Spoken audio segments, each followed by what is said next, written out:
Adding tickets or registrations to your event has never been easier. Today, we're going to be using tickets as an example. Add the name of your ticket, the quantity of inventory, which can be unlimited if you leave it blank, and price. You can change the currency of the pricing here.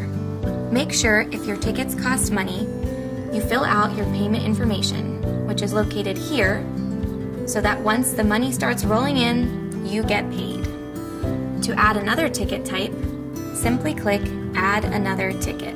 To add advanced settings to your tickets, click the gear icon. This opens up all settings that can be applied to that ticket type. There are things like a description of the ticket, availability dates, and check-in availability for multi-day events.